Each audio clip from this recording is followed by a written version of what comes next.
Okay, good morning. Homework 7.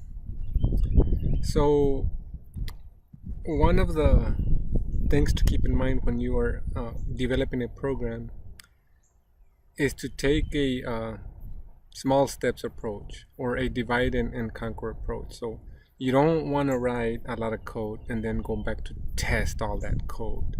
So, we have three new functions, right? You need to determine when by column, when by row, when diagonal. So to tackle this problem efficiently, then you want to create first the code for one of those three and say it's determine winner by column. So you write that code, then you write the test case. You test that function by adding its code into the game over function, and then that's how you proceed to test, right? So what do I mean? I mean, right now in your game over, you only have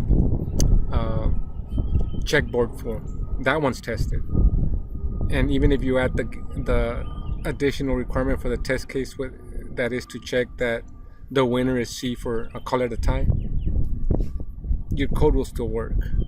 So now to that game over function, you can add when winner or determine winner by column or whatever the function name is, right? So you add just that piece and then you test it, right? So let me show you.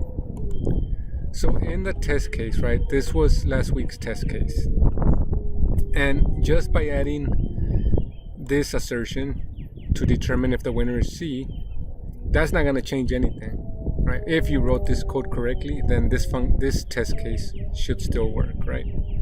And also, if this test case is failing after you add the determine winner by column, it's because these guys are not in an order that determines a tie. So you would have to go in and remark the mark boards to make sure that this game finishes in a tie. Okay, why didn't that happen, or didn't an error occur last week? Because we didn't have any logic to determine who won. Now if you just do 1 2 3 4 5 6 7 8 9 for mark board, X or O will win, and then one of these assertions, game overs, will be true, and then your test case will fail. So that's why. Okay, for test win by first column, what I mean is in the game over function, go ahead and just add the code for, let me see here, where's the header file, if I can find it. So the header file is check column win, right? So in your game over function, now you add the conditional statement that if the column wins, and set the winner and return true, else check if the board is full, because we don't know when the board's we don't know, we have to check if the board's full or not, right? So then let's go back to our test case. So once you have that code, then for win by first column, that's all you check. Don't write the code for check win by row or second column or third column. No, you take it one step at a time, because that will that will make sure that you're writing the correct code, okay? And you won't be wasting time trying to determine if you wrote like 50 lines of code where your error is, and if you write like 5 lines of code, it's easier to find the error, right? So for test win by first column, you will write the test case, right? Again, check for game over after every mark board. This will detect false winners, right? False positives, they call them. And then at the end, once you know a winner should occur, should win, then that's the case, right? After this test case passes, then you can test win by second column, and then test win by third column, and so forth and so forth. So you take a small steps approach, and that'll save you lots of time, right? So what I will do is I'll run the test case, right? I've already written the code. I'm not going to show you the logic for the board. Let me just run the test case for test win by first column, right? So assuming you take this approach, or you took this approach, and if you didn't, from now on, that's the approach I recommend you take. So it's building. And again, this program, while not easy, it's not like impossible to finish, and it's very good practice for developing or going through the steps of developing a program, right? So last week it was just checkboard full. Now you're adding some logic to determine who won. So you're taking an iterative approach to development, and that's how it's done in the industry. So notice everything's green, up arrow, space, dash S, enter, and let me make this a little larger. If I can find my cursor. So notice my assertions are passing, right? So green is always good. And then if you take my approach, then you would do second column, third column. I'm not gonna do that because I've already taken that approach. So now I can just scroll all the way down, and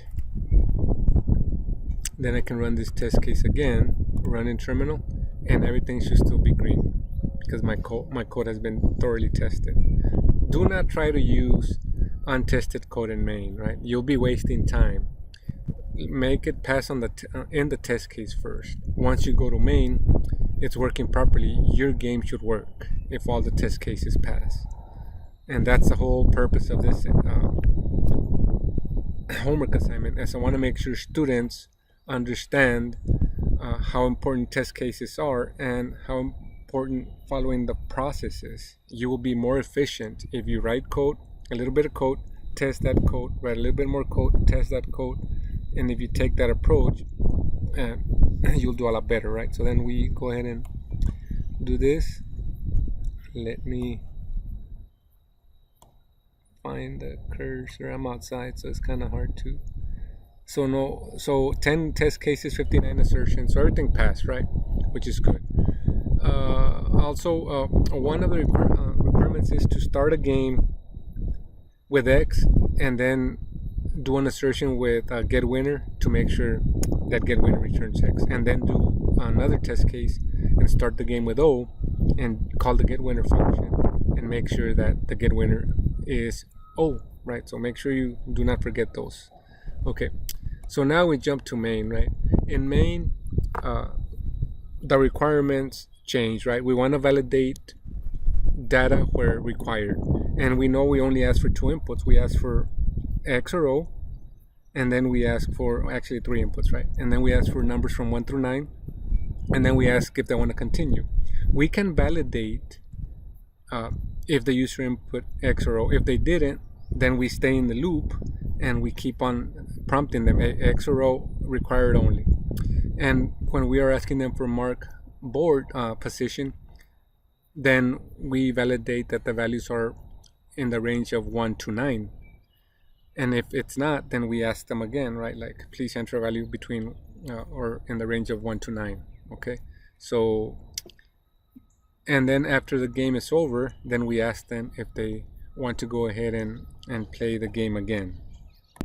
Okay, so like I said, for Maine, we have to validate for appropriate, right? And then we can go ahead and run the program. So run the program in terminal, and this is how your Maine should run, right? So we are prompting them for X or O. If the user types something other than X or O, then we keep on prompting them, right? And then we can provide an correct input, and then it should ask us for position. Again, if we are inserting invalid positions, we ask them again. So far, the requirement does not ask you to check if the position's taken, okay? So do not worry about that. Then we can go ahead and say, okay, position 1, position 2, position 4, position 5, position 7, and now X1, right? And I think I missed the requirement to display that X1. I'm not 100% sure. I don't have the instructions memorized, right?